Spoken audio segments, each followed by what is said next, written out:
What is up? So today I'm going to give you a rundown of Acsellerate. Acsellerate is our CRM or contact management record. CRM, contact records management. This is what you guys are going to be using to log all of your phone calls, keep track of data, make sure that you guys stay on task. But it's a really good resource and a tool for you to use, and everything that you do, whether it's a phone call, door knock, whatever it is, eventually when you get there, should be and must be logged into Acsellerate to keep you organized.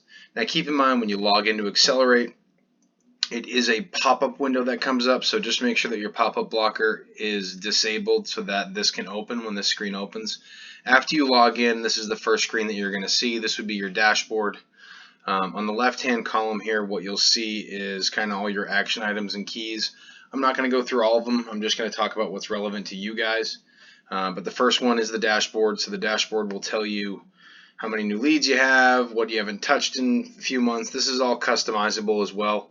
And you can always reach out to Acsellerate if you guys have questions on how to use this. And they have a whole breadth of training videos. I'm going to keep this one brief and make it really pointed on what the task is at hand.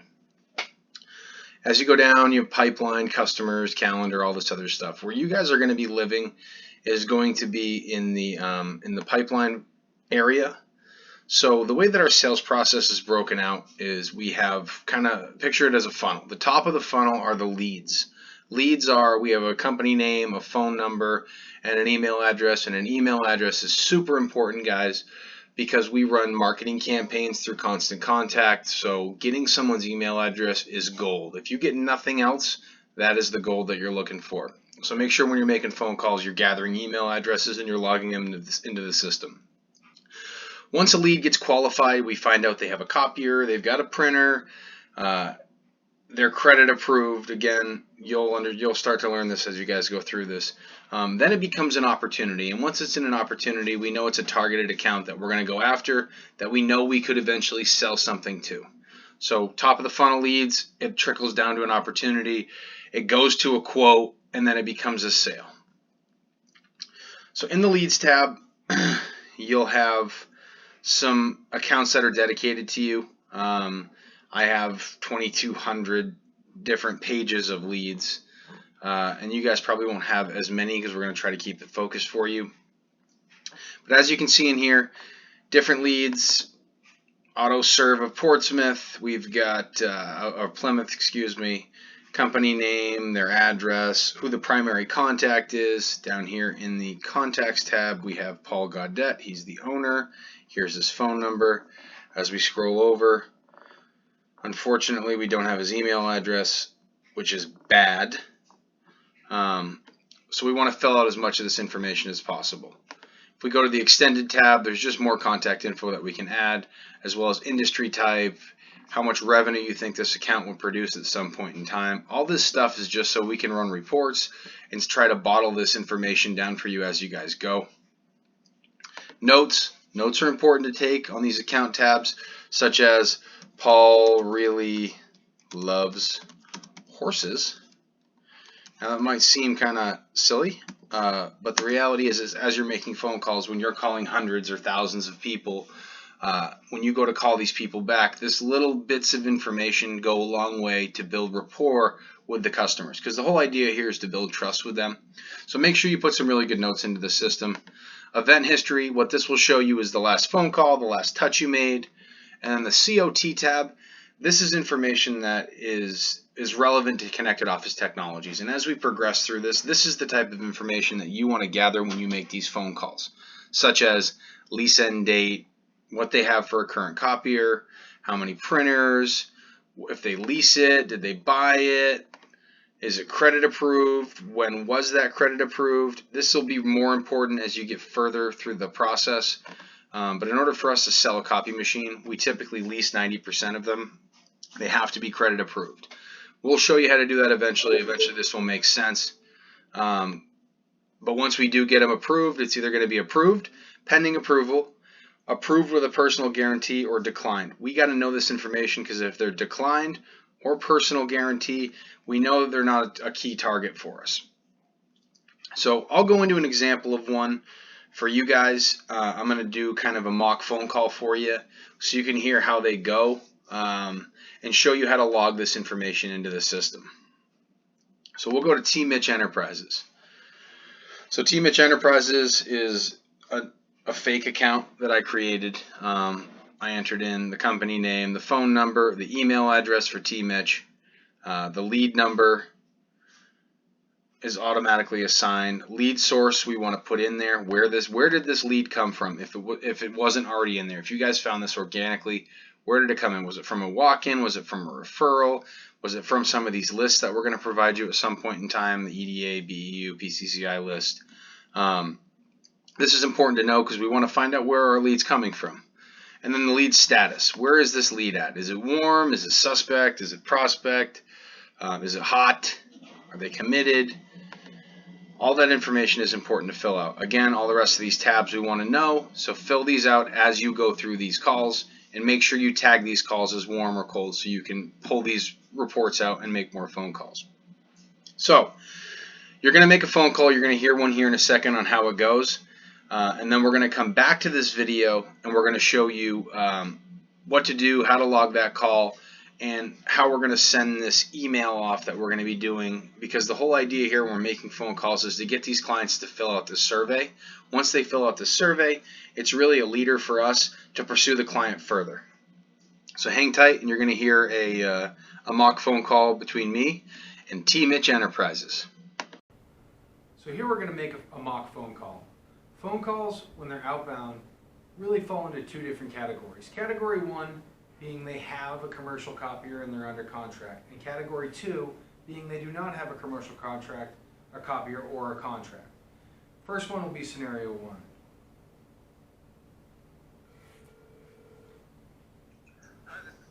Hi Tom, this is Kyle Roma from Connected Office Technologies. How are you today? I'm awesome. How are you, Kyle? Oh, not too bad. Making a few cold calls today. I wanted to reach out to you. We're a local copier and printer company here in Portsmouth, New Hampshire. And I wanted to see, do you guys currently have a commercial copier in your office? Yeah, we have, I should get the name of it off the top of my head. I think it's a Xerox. A Xerox. Okay. Well, the advantage that we have of being Connected Office is that we're one of the only independently owned copier companies left in the state of New Hampshire. A lot of the other big copier companies have been gobbled up by giant corporations such as Xerox. Right. I remember I used to get my bills from Conway Office Products, but now I think you're right. They got bought by Xerox. I've been getting, but it's so confusing. You press 8, 10, and you can't get through to anybody. And I had a question about a bill. I think I was even trying to buy something. I said screw it, and then went to Staples. Just a pain in the neck.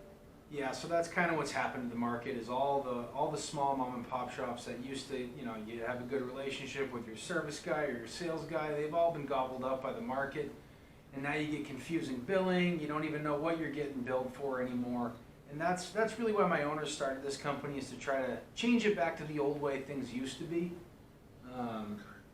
So all I'm really looking to do today is just to get a little bit more information from you so that we can put a competitive quote in front of you and see if there's any way we can save you some money.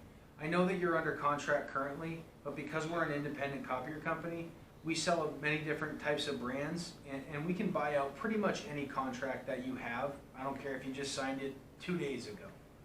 I think I've got a lease. Geez, I don't even know. I'd have to ask one of the ladies up front. They can keep that paperwork, but there's some time left on it now. But And that's okay. Even if you've got 5 years left on it. A typical copier lease is usually 5 years. I don't care if you have, 4 years and 10 months left on the contract. We can still buy them out. Would you mind doing me a favor if you have a couple minutes right now? sure. What's your email address? It's tmitchell@connecttheoffice.com. Okay, I'm going to shoot you an email right now. Did you get that email? Hold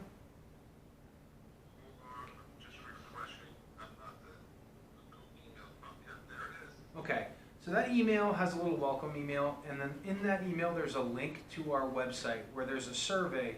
And if you have time right now, it'd be great if you could fill it out with me. And what that'll do is it'll allow me to start building a proposal for you guys so I can get you over a competitive quote. I know when you're buying a copier, it can be very confusing and intrusive to your business, and we're trying to change that light. So if you could help me by filling out that survey while I'm on the phone with you, what I'll do is I'll put a proposal together, and before we get off the call, we can schedule a date that works for you maybe next week where we can do kind of a remote demonstration so we can show you the products and services that we have. And if everything looks good, all we need is a signature on a piece of paper, and we can help you save some money, today. Okay. Yeah, I see. Okay. That's pretty easy. Yeah, it's essentially how many copies do you have, what's the brand, how many prints do you make on an annual basis, and if you can't find that information or you don't know it, if you pull some of your invoices from Xerox or from Conway, it'll spell all that out. And if it's easier for you, just email a copy of those invoices over to me. I can sift through them and I can get all the information that I need. If not, or at the very least, if you could fill out that survey for me, then I can start getting a proposal put together for you. Is it okay if it's just rough estimates and then we can kind of fine tune it? Yeah, that's fine. As long as you fill out some of that information, you submit that form, I can start getting the proposal put together. And the cool thing is my owners they'll give you a $20 Panera gift card, and I get 20 bucks too. So it would really help me out if you could fill that out. And at the very least, we could at least put a proposal together and give you a competitive quote. Yeah, I don't see. Okay, so that, yeah, I'll just type that in. Okay. And all I gotta do is click submit and someone's gonna get in contact with you. How does it work? Yeah, that's it. Once you click submit, that puts a ticket into our system to start creating a proposal for you. And now that I'm looking out to next week, would next Wednesday, are mornings or afternoons typically better for you? Yeah, so we get in real early, so mid-afternoon like this, you just called, is usually pretty good. Then we start to kind of wind it down and head out the door. You know, we're a pretty big outfit here, and most of our job sites open at like 7, so we're up and out. Then by 3:30, we kind of wrapping it up. So yeah, mid-afternoon, give me a call. It's less busy, and yeah, you can follow up with me and go over whatever information you have for sure. Okay, so I'll put in there for Wednesday, next Wednesday, the 7th at 2 p.m. What we'll do is we'll go over the proposal in detail, and I'll show you a brief demonstration on kind of a like-for-like product of what you guys have.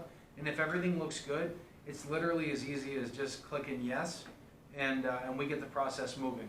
But if I can save you a couple bucks, and I can get you a product that's going to be better than what you have now, would you do it with me?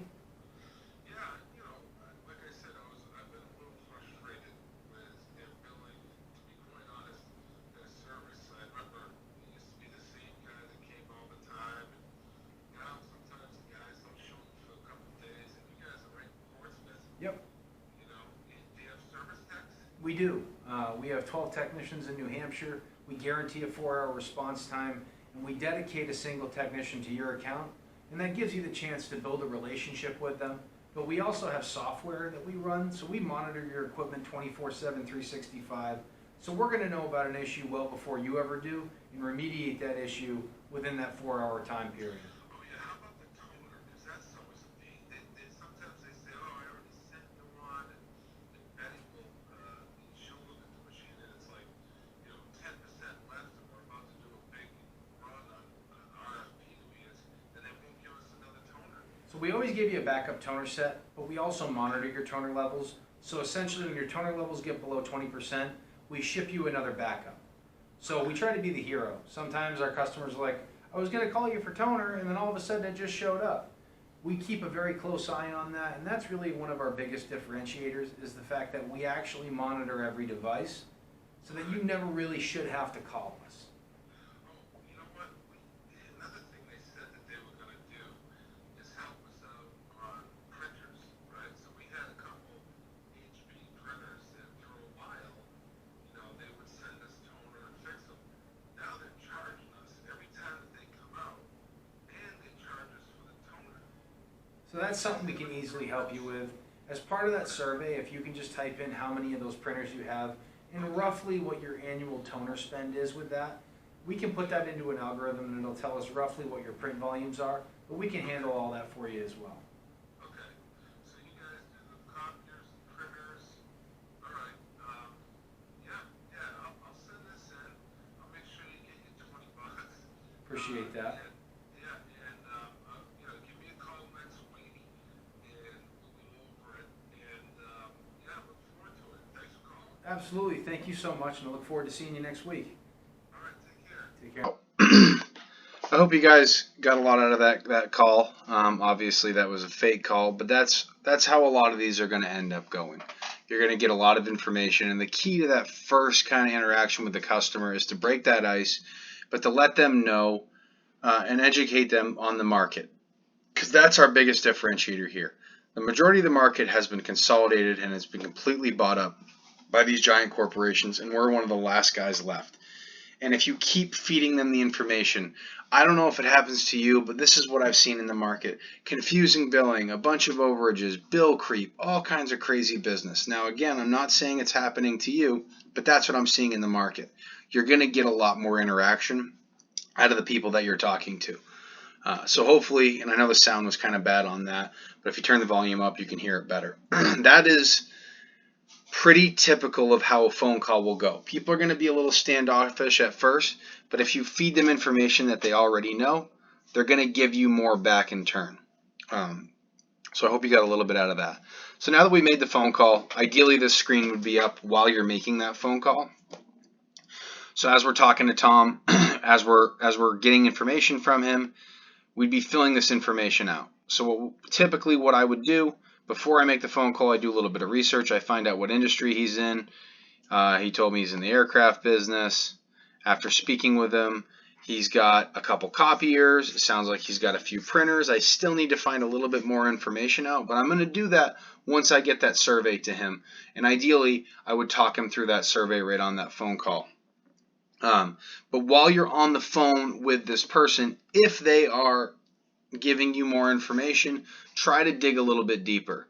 This will be a nice little shell for you guys to kind of help you know what information to ask for if they're really into it, right? If they're like, yeah, I hate my copier company, you're right. Oh, great. Well, when does your lease end? I don't know that information. Roughly. Oh, 2022. Okay, great. Enter that information into here. Go to 2022. Is it July, August? I think it's February. All right, February. Great. Pick a date, whatever it is, because this is the most gold, actually. If we know roughly when their lease end date is, we know if we don't get that deal when to go back after them. He said he had Konica Minoltas. We know that Tom is the primary contact. We didn't get a secondary out of that. He said we have a few printers. I'm going to say 3. I would rather put something in there than nothing, but I might put a question mark next. Or I can't put a question mark next to it. Never mind. Put 3. He did say he was leasing his devices. We don't know if he's credit approved yet, but that's the next thing that I'm going to do. This is just another one he didn't say. And secondary number of copiers, he said he had 2. Who was a servicing dealer? He said it was Conway Office. And again, we don't know if it's credit approved or not, but I'm going to put pending in here because I'm going to put it in here in just a few minutes. Now, there's a few other things that I learned from this conversation. He wasn't happy, is not happy with Conway for his service needs, has seen bill creep and other issues. Going to set up a demo for next week. So as I'm on the phone with him, we know we talked about that. We said, hey, let me send you the email right now. We made pretend that he said he got it. Ideally, I'm sitting right here in this database, in this record. I'm taping these notes in while I'm on the phone with him. I click T. Mitchell. I connect the office. It's going to pull up my email. So now we have a Outlook will automatically open this email out to you. And the nice thing about this is we don't have to type any emails out. We don't have to recreate the wheel. What you'll have in here is in your signatures, you will have either a Maine survey or a New Hampshire survey signature. So all you got to know, am I calling into a New Hampshire company or am I calling into a Maine company? And when you click Maine survey, I'll build the New Hampshire one for you. the only other thing you have to fill out is good morning, Thomas, and go back to message. This is important. And instead of don't hit send, the regular send button, I want you to hit send and add. And when you hit send and add, it's going to send the email off and create a record into Acsellerate for you automatically. So go ahead and click that. Actually, that's all right. Don't worry about that. Oh, and don't forget the subject line. What I want the subject line to be is copier and printer sales survey. This is important because if this email ends up going away, they don't fill the survey out, but they think 6 months down the road, hey, remember that nice gal or girl called me about the copiers and the printers? Who was that? They're going to search back in their email for copier or printer, and that's how they're going to find you. So make sure that the copier and printer sales survey is the subject line. Type nothing, send this email off, and you're good to go. So here's the email that we sent. It automatically creates a record in here, so you don't have to recreate the wheel. Here's the email that we sent with the date that we sent it on, with all the information that we have. The nice thing about this as well, well, the biggest thing is that we don't have to recreate the wheel.